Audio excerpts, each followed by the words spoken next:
हाँ जी, प्रीति। प्रीति। प्रीति, आपके पापा की भी यहाँ दुकान थी? हाँ जी। कौन सी दुकान थी? प्रेस की। प्रेस की दुकान थी।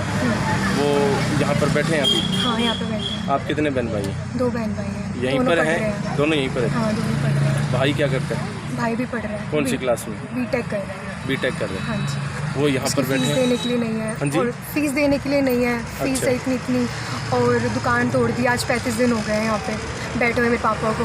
बिल्कुल गुमसुम रहते हैं, बिल्कुल ऐसे उनके हैं कि कुछ नहीं है खाने पीने के लिए। इतने परेशान रहने लग गए हैं, कुछ कहने के लिए भी नहीं बचा। अब तो सरकार कुछ भी नहीं सुन रही है हमारी। इतने दिन से बैठे हैं हम लोग। क्या मांग करते हैं वैसे सरकार से? कि सरकार सुने, इतने दिन हो गए इनको बैठे हुए। इनको दुकान दिलाए ना, बिना नोटिस के इन्होंने हटा दी। कोई नोटिस नहीं दिया गया, कोई गवर्नमेंट की तरफ से नोटिस नहीं मिला हमें। बस वर्बली कह के चले गए, जो होना था बोल के जा रहे हैं कि हटेगी हटेगी। ऐसे थोड़ी पता लगता है, जिनको नोटिस मिला उनको अभी तक हटी नहीं है उनकी दुकान। अच्छा, जिनको नोटिस मिला था उनकी हटी नहीं है, उनकी लेकिन हटी नहीं है। यहाँ वर्बली नोटिस था? हाँ, वर्बली था, उनकी हटा दी गई है। इस प्रकार से जो दुकानें हटी, आपके कैरियर पर किस प्रकार से प्रभाव पड़ा? मेरा एग्ज़ाम ही था और जिस दिन मुझे पता लगा, मैं दिल्ली पढ़ती हूँ, और जब मुझे पता लगा मुझे वापस आना पड़ा, क्योंकि मेरे पापा की हालत देख के मुझसे रहा नहीं गया वहाँ पे। दिल्ली में क्या कर पढ़ाई करते हैं? एमकॉम कर रही हूँ। एमकॉम कर रहे उसकी फीस हैं? देने के DU लिए से नहीं। कर रहे हैं कि DU से कर रहे हैं। DU से कर रहे हैं। तो अभी कौन से साल में? लास्ट सेकेंड ईयर में। Second MCom year. Second year. हाँ। अच्छा, तो अभी वहाँ रेगुलर जाते हैं, नहीं जाते? नहीं, अब यहाँ पे बैठी हूँ। अब यहाँ धरने पर बैठे पढ़ाई छोड़कर, पढ़ाई छोड़। पापा को सपोर्ट करने के लिए? हाँ जी। चलिए। फीस ही नहीं, फिर कैसे बैठेंगे? वहाँ पे भी करेंगे। फीस की बड़ी समस्या आ रही है। हाँ जी। तो कैसे परेशान बैठे? इस टाइम बहुत परेशान है, क्योंकि मेरे पति की दुकान तोड़ दी यहाँ थी। मैं बहुत दुखी हूँ, मेरा पूरा परिवार बहुत दुखी है। ये एक ही घर में एक ही इंसान थे कमाने वाले। मेरे से बोला नहीं जा रहा। बस इस हमारे घर की कंडीशन इस टाइम बहुत ख़राब है। किस चीज़ की दुकान थी आपने? हमारी लेबोरेटरी थी, लैब थी हमारी।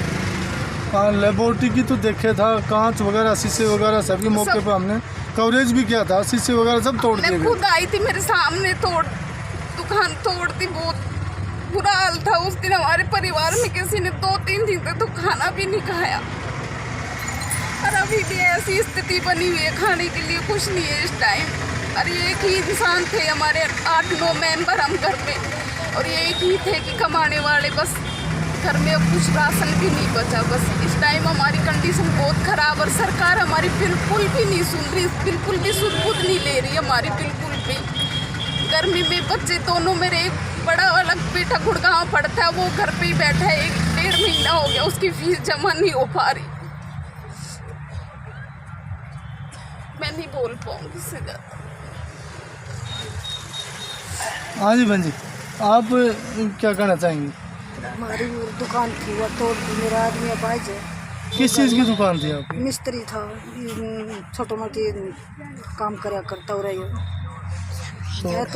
तो तोड़ दी। कोई हमारा सहारा नहीं, वो भी अपाहिज है। हम किसी गुजारा चलाई, हमारा और कोई सहारा भी नहीं है। घर का कोई सहारा नहीं है आजीविका? कोई सहारा नहीं है। अपाहिज है मेरा आदमी, और कोई सहारा भी नहीं है। कोई सरकार सुनती नहीं है। 1 महीना रास्ते नहीं जाती, बैठे नहीं जाते उनसे। समर्थन देने के लिए बैठे हैं यहाँ पर, क्या कहेंगे खोखा तोड़ने के विषय पर? देखो जी, आपके सामने 1 महीना 10 दिन हो गए, हमारी महिलाएं बच्चे भूखे मर रहे हैं। इनकी फीस है एडजस्ट नहीं होती। सरकार को इनकी फीस है और इनके पेट पे जो लौट मारी है ना जी, वो उसकी सुध लेनी चाहिए। सरकार ने ये काम किया है, अत्याचार किया है, अन्याय किया है, ये ठीक नहीं है। इसका समाधान करना चाहिए सरकार को, और नहीं करेंगे तो हम इसको जन आंदोलन बनाएंगे और आगे हम अपनी बात को पूरा करेंगे। आप पहले भी इस धरने पर समर्थन के लिए आए हैं? हाँ जी, हमें शुरू से ही धरने पे समर्थन के लिए आते रहते हैं, क्योंकि जब तक इन भाइयों को दुकान वापस नहीं मिलेगी तब तक हम इनके साथ खड़े रहेंगे। और ये बेटियां हैं, ये भी इनकी फीस एडजस्ट नहीं हो, बहुत ही परेशान है। महिलाएं रोती रहती है, इनका बहुत बुरा हाल है। तो हम इन महिलाओं के, इन बच्चों के साथ हैं, इनके फादर है इनके साथ, इन भाइयों के साथ है। तो व्यापारी जो गलत हो रहा है ना जी, देखो ये इनको समाधान होना चाहिए कि हर हालात में। आप लंबे समय से पॉलिटिक्स में एक्टिव हैं, साथ में एडवोकेट भी हैं। किस प्रकार से समर्थन एडवोकेट्स के साइड से है, और जिस भी पार्टी से आप संबंध रखते हैं उसका किस प्रकार से समर्थन है?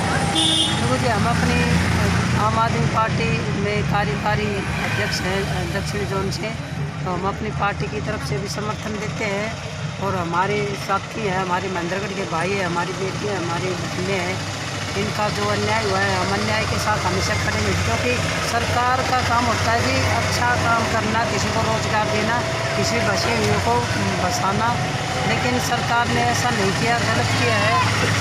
सरकारों का काम है रोज़गार देना, इन्होंने बिल्कुल उल्टा किया है। इसका समय आने पर इसका भुगतान करना पड़ेगा और जनता इसका उत्तर जरूर देगी वोट की चौक से। दुकानदारों की जो भी समस्या है इनका समाधान हो, और इनके छोटे छोटे बच्चे जब धरने पे आके बैठते हैं तो हर आदमी का दिल छू जाने वाली बातें होती है। ये 1 महीना 10 दिन हो गए हैं और ये कहाँ से इनका परिवार चल रहा है, कहाँ से क्या हो रहा है, ये सरकार को देखना चाहिए और इनका समाधान करना चाहिए। हाँ जी तेजपाल जी, आप यहाँ पर आए, यहाँ पर आप समर्थन में यहाँ बैठे हैं, जो खोखे टूटे, दुकानें टूटी, इस विषय पर क्या कहेंगे? जब हमें आज़ादी मिली थी, आज़ादी के लिए लड़ाई लड़ी गई थी, उस टाइम पे हमारे क्रांतिकारियों ने इसलिए कुर्बानी दी थी ताकि हमारी खुद की सरकार बने, आने वाले समय में हमारी खुद की सरकार बने, हमारी भलाई के लिए काम करे। ऐसा नहीं सोचा था कि कोई जनरल डायर दोबारा पैदा हो, गोलियां चलाए, कोई खट्टर दोबारा पैदा हो, कि जो दुकानदार है उनके खोखे उनको तोड़वा दे, बुलडोज़र चलाए। बुलडोज़र के लिए हमारे क्रांतिकारियों ने सरकार आज़ादी नहीं दिलाई थी।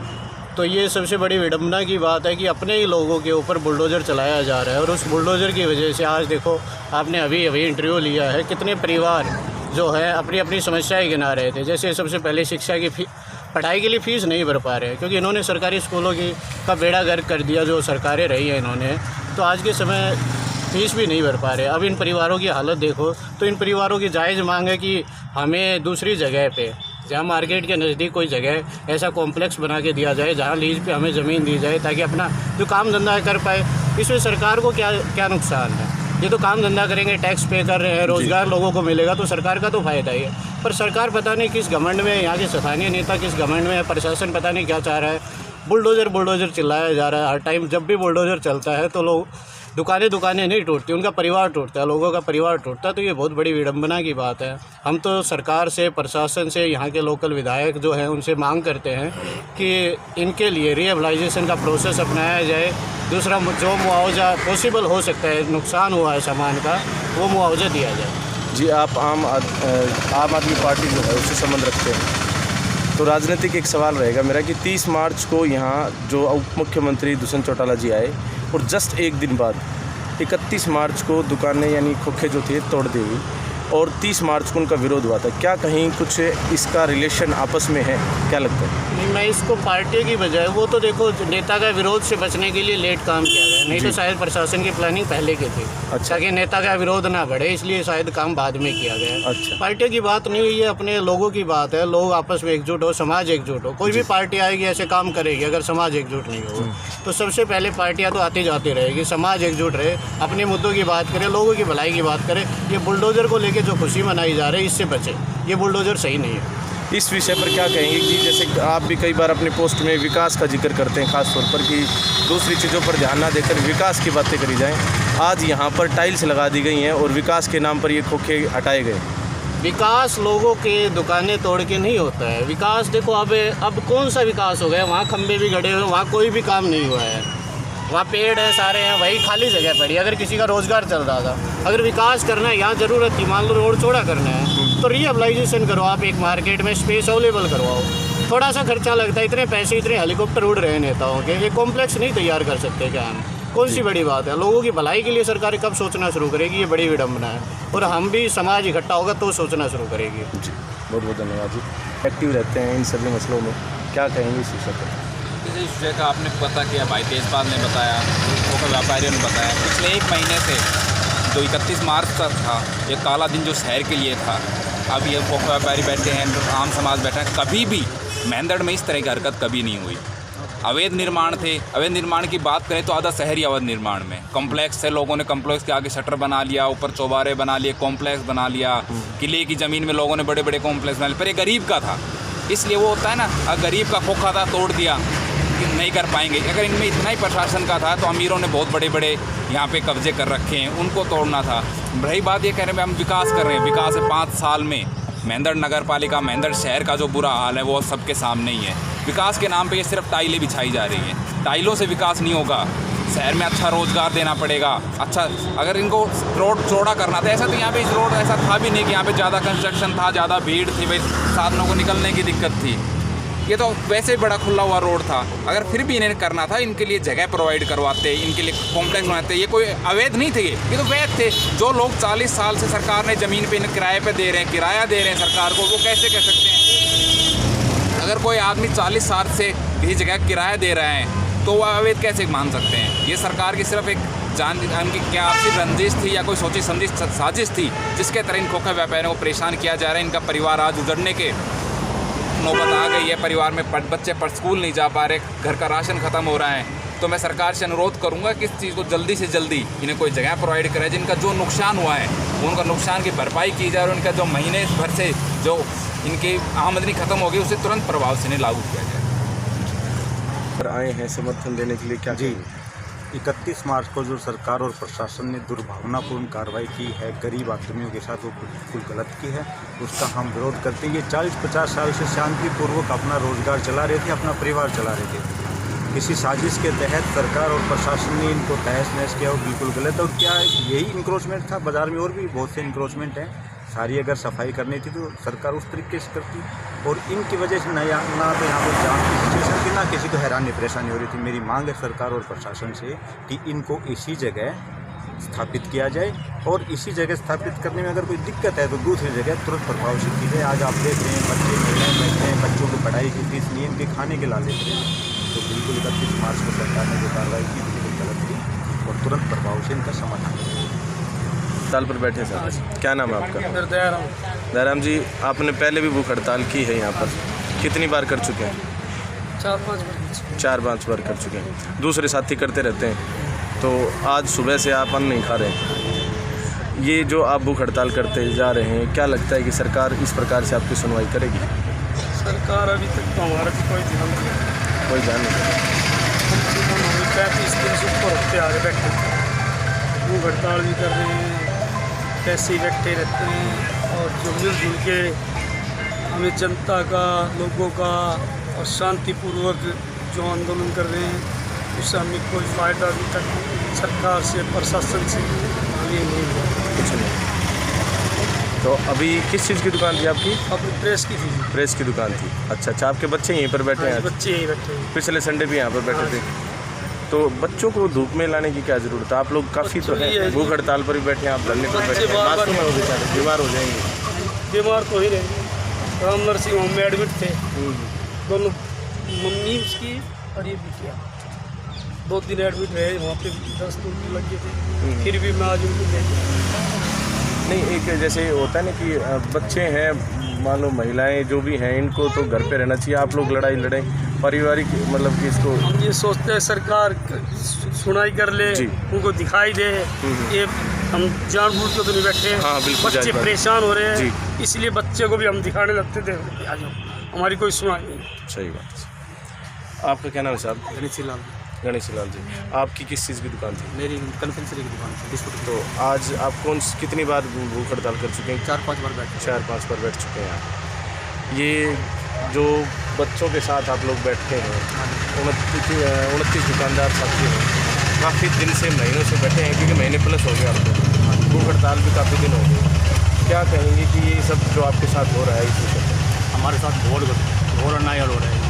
हम प्रशासन से मांग भी कर रहे हैं कि हमारे कुछ करा जाए, हमें तभी हमें स्थापित किया जाए, हमारा रोज़गार चल सकते हैं, हम अपने बच्चों को पाल सकते हैं। हमारे इसके सिवा और कुछ भी नहीं है, कुछ भी। और अन्य कोई रोज़गार नहीं है? कोई रोज़गार नहीं है। और कोई कमाने वाला हो? कमाने वाला कोई नहीं, दोनों बच्चे ठाल लिए। अच्छा। जी, आप किसी साहब को लेकर कुछ करें?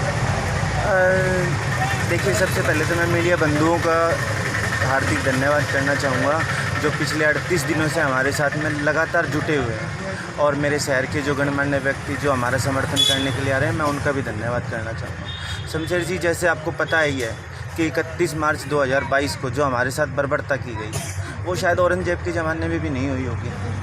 और एक तरफ तो सरकार बात करती है कि हम रोज़गार दे रहे हैं, रोज़गार दे रहे हैं, यहाँ तो चलते फिरते रोज़गार कोई बेरोज़गार करके रख दिया जी। कुछ नहीं छोड़ा सरकार ने हमारे पास में, रोड पर ला के बैठा दिया। हमारे बच्चे यहाँ पर बैठे हैं, घर पे कुछ खाने के लिए है ही नहीं कि बच्चे अपने आप ही रोड पे आ गए। कम से कम भीख ना मांगे, इससे अच्छा है कि वो हमारे साथ यहाँ पर आकर बैठ जाएं। हमारे शहर के लोग जो प्रमुख व्यक्ति हैं, शायद उनकी कुछ आंखें खुल जाए और उनमें मानवता जाग जाए, तो हमारी सहायता करने के लिए जाए, उनसे इतना ही अनुरोध है। डीसी साहब को लेकर आप अभी कुछ मैं अभी आपसे कह रहा था कि जो आज हमारे 8 मई को अभी जो नए डीसी साहब अपॉइंट हुए हैं और जिस दिन हमारी दुकानें टूटी 31 मार्च को, उसके बाद में शायद लगभग 1 हफ्ते बाद में यहाँ पर हमारे पास में कुछ हरियाणा सरकार के कुछ नुमाइंदे मिलने के लिए आए थे। तो उनमें शायद जो आज जो अपॉइंट हुए हैं अपने जिला उपायुक्त जी, वो भी शायद उसमें साथ थे। तो उन्होंने तो हमारे को ये कहा था बिल्कुल साफ साफ कि ऐसा कोई लंबा चौड़ा इनका यहाँ पे व्यापार नहीं था कि जिसकी वजह से किसी प्रकार का जाम लगता हो या कोई भी लगता हो। तो डीसी साहब ने भी ये कहा था कि भाई यहाँ पे 8 बाई 8 की दुकानें रख करके ये अपना व्यापार कर सकते हैं, इनसे किसी प्रकार का जाम नहीं लें, ना कोई परेशानी नहीं किसी आने जाने वालों को। तो अब हमारा विचार है कि जैसे ही डीसी साहब पहली मीटिंग में मंगलवार को महेंद्रगढ़ में बैठते हैं तो हम उनके समक्ष में अपनी समस्या का रखेंगे ताकि वो हमारा समाधान कर सके। तो क्योंकि जब डीसी साहब ने पहले ही ये कहा था कि भाई यहाँ पे काम चल सकता है, तो अब हमारे को उम्मीद जग चुकी है कि हो सकता है कि डीसी साहब 1 या 2 दिन में हमारी समस्या सुनने के बाद में उसका सोल्यूशन कर सकें। एक टाइम लिमिट आपने दे रखी है 14 मई की। बिल्कुल सर, तो वो 14 मई को क्या करें? वो 14 मई की डेडलाइन फिक्स है। जैसे मैंने अभी आपको बताया कि जिला उपायुक्त महोदय के साथ में हम मिलने की कोशिश करेंगे मंगलवार को। अगर उसमें भी किसी प्रकार का सोल्यूशन नहीं निकलता है तो हरियाणा सरकार से तो वेट करते करते 40 दिन हो गए, तो अब इससे ज़्यादा और क्या वेट करेंगे। बच्चे हमारे साथ में बैठे हैं, धूप में यहाँ पे तप रहे हैं। उन एसी में सोने वाली सरकार शायद अभी तक नींद से जागी नहीं है, क्योंकि उसको एसी में आपको पता है कि ठंड में नींद अच्छी आती है। हम तो यहाँ पर रोड पर बैठे हैं लेकिन वो एसी में बैठ कर के सो रहे हैं। महेंद्रगढ़ के राजनेताओं से भी अपील है कि वो हमारा आकर के सहयोग करें।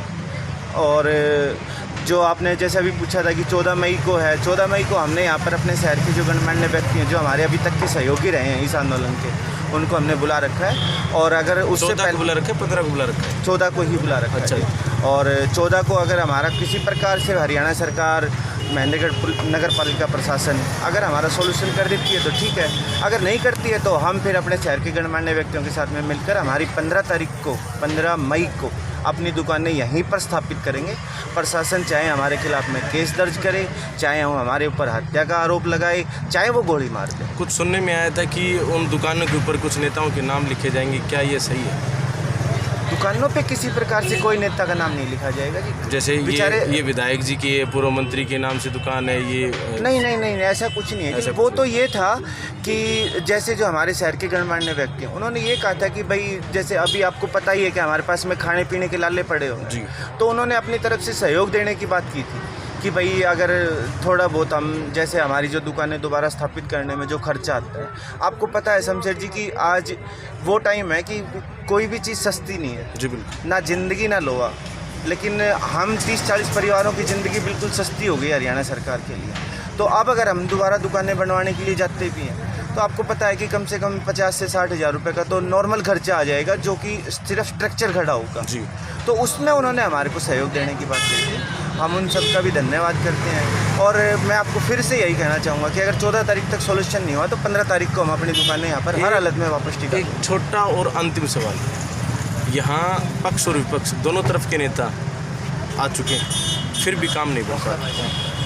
देखिए सर, क्या है कि पक्ष और विपक्ष की तो मैं ये बताता हूँ कि अभी तक कुछ लोग ऐसा कहते हैं कि सब यहाँ पे राजनीतिक रोटियाँ सेकने के लिए आते हैं, लेकिन मेरे को अब ये लग रहा है कि राजनीतिक रोटियाँ जो हमारे हालिया विधायक और भूतपूर्व विधायक शिक्षा मंत्री श्री रामविलास शर्मा वो ज़्यादा सेक रहे हैं अभी। क्योंकि क्या है कि जैसे 40 दिन हो गए हमारे को यहाँ पर बैठे हुए, आज तक बीजेपी का ना तो कोई महेंद्रगढ़ का किसी प्रकार का कोई सदस्य हो, उनके मंत्रिमंडल का कोई सदस्य हो, वो आज तक ना तो दिलासा देने के लिए आया, ना ये कहने के लिए आया कि भाई तुम उठ जाओ यहाँ से, तुम्हारे को कुछ नहीं मिलेगा। तो हमारे को तो जी फुटबॉल बना लिया है विधायक जी ने भी और पूर्व विधायक जी ने, तो अभी तक समझ में नहीं आ रहा कि हो क्या रहा है।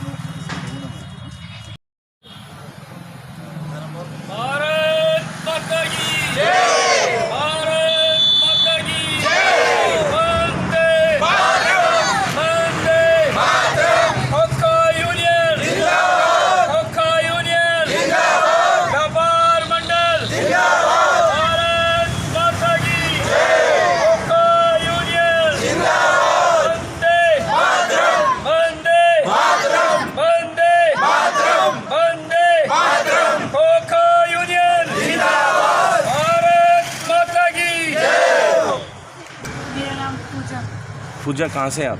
महेंद्रगढ़ से महेंद्रगढ़ से ही हैं। आपके पापा की किस चीज़ की दुकान थी यहाँ पर? पंप नोजल फुहारे की। किस चीज़ की? फारे की, पंप फारे की। हाँ, तो उसका जो सामान है वो कहाँ पर है? आधा तो ऐसे ही फेंक दिया था, टूट गया और कुछ घर पर है। तो आप यहाँ पिछले संडे को भी धरने पर बैठे थे और अब आज संडे को भी धरने पर बैठे। हाँ, बीच में स्कूल गए थे सप्ताह भर में? नहीं, स्कूल क्यों नहीं है। गए? फीस नहीं है? फीस क्यों नहीं है अगर बात करें तो? जब से जितनी रोजी रोटी थी रोज़ पापा कमाते थे उससे चलता था घर। अच्छा। अपने पापा का एक्सीडेंट हो गया था, उसकी वजह से पिछले साल भी कमाई नहीं हुई जी। और अब भी ऐसा ही चल रहा है। तो अभी यहाँ जैसे आप बैठे पिछले संडे को और आज भी आप बैठे हो, कोई प्रशासन से एसडीएम साहब या कोई भी नगर पालिका से कोई अधिकारी आपके सामने आया? नहीं, कोई नहीं आया। कोई ऐसे व्यक्ति आए हों जिन्होंने ये देखा हो कि हाँ भाई बच्चे बैठे हैं, आप लोगों को देखकर कोई मिलने पहुँचे? कोई नहीं पहुंचा। कोई नहीं पहुँचे, सरकारी आदमी कोई अधिकारी नहीं पहुँचे। बाकी लोग यहाँ पर ज़्यादातर आए होंगे, नेता वगैरह आए, कोई विपक्ष के नेता है सब? नहीं, अभी तक। अच्छा, चलो कोई बात नहीं। आप यहाँ क्यों बैठे? पापा जी की दुकान। किस चीज़ की दुकान थी? नोजल फुहारे। नोजल फारा की दुकान थी। आप दोनों बहन भाई हैं? हाँ। आपका क्या नाम है? प्रीत। प्रीत, आप कौन सी क्लास में पढ़ते हैं? 9th में। अब यहाँ ये जो दुकानें तोड़ने के विरोध में ये जो धरना चल रहा है, इससे आप मतलब समझते इसका क्या मतलब है? क्या मतलब है इसका, बताओ। ये दुकान तोड़ दी सरकार ने गलत किया। आपकी दुकान थी, उसको तोड़ दिया, ये गलत किया। तो आप उसके लिए यहाँ पर बैठे हैं। पापा का जो बिजनेस था वो ख़त्म हो गया इससे। पापा का बिजनेस वापस आना चाहिए। चलिए ठीक है जी। ना कुछ बहन जी, क्या नाम है आपका? मेरा नाम पूनम है, मैं कोथल कला गाँव से। अच्छा जी। आप लोगों की कौन सी दुकान थी? हमारी थी हरिओम की हार्डवेयर। अच्छा, तो यहाँ आज आप लोग क्यों बैठे? ये हमारे हस्बैंड की दुकानें तोड़ दी 31 मार्च को। उस दिन बहुत ही दर्दनाक घटना थी, देख के हमारे तो रोंगटे खड़े हो गए थे। आप उस समय यहाँ मौजूद थे? नहीं, हम यही नहीं थे, हमें तो अंदर आने तक नहीं दिया। वो नाका लगा दिया था वहाँ पे। पिछली बार आप इस धरने पर आए थे? पिछली बार भी आए थे हम। हमारे प्रशासन कोई सुनवाई नहीं कर रहा है, यहाँ पे कोई आता ही नहीं है। ना एसडीएम सब आते हैं, ना कोई प्रशासन से कोई। अभी आपके हस्बैंड का है? यहीं पे हैं, यहीं पर बैठे हैं। और आपके कितने बच्चे हैं? मेरे 2 बच्चे हैं, एक लड़का वो दोनों भी यहीं पर है? हाँ, दोनों ही। कौन सी क्लास में जाते हैं जी? लड़का तो यूकेजी क्लास में है और लड़की है 2nd क्लास में। तो इतने छोटे बच्चे आप, हाँ बोलो बेटा, कौन सी क्लास में? 2nd क्लास में। 2nd में नहीं, 3rd में। 3rd में, ठीक है। मासूम बच्चे यहाँ पर बैठे हैं, 2nd क्लास की बता रहे हैं कि जैसे, तो ये बच्चे इस गर्मी के अंदर यहाँ पर बैठे हैं। हाँ जी, इतनी ज़्यादा गर्मी हो गई है और इनको हो गया 1 महीना 8 दिन हो गए यहाँ पे। जी, वो तो हम देख रहे हैं कि भूख हड़ताल भी है, 1 महीना 8 दिन भी हो गया, लेकिन जैसे मांग करने के लिए तो धरने पर जेंट्स काफ़ी थे, आप लोग साथ में क्यों आए? हमारी मजबूरी है क्योंकि हमें प्रशासन कोई सुनवाई नहीं कर रहा ना, इसलिए हम बच्चों के साथ यहाँ आए कि प्रशासन हमारी सुनवाई करे, हमारी दुकानें हमें वापस चाहिए। तो आप इससे क्या संदेश देना चाहते हैं कि प्रशासन को क्या संदेश जाए? आप यहाँ बैठे हैं, प्रशासन को क्या कहना चाहते हैं? हम यही कहना चाहते हैं कि प्रशासन हमारी दुकानें हमें वापस दे और हमारी रोजी रोटी चले। बस हम 1 महीना हो गया, हमारे घर का राशन ख़त्म हो गया, हम बहुत परेशान हैं, बच्चे भी और हम भी। आपका आजीविका का और कोई साधन है या केवल यही साधन? कुछ नहीं, ये सिर्फ हमारी दुकान ही थी।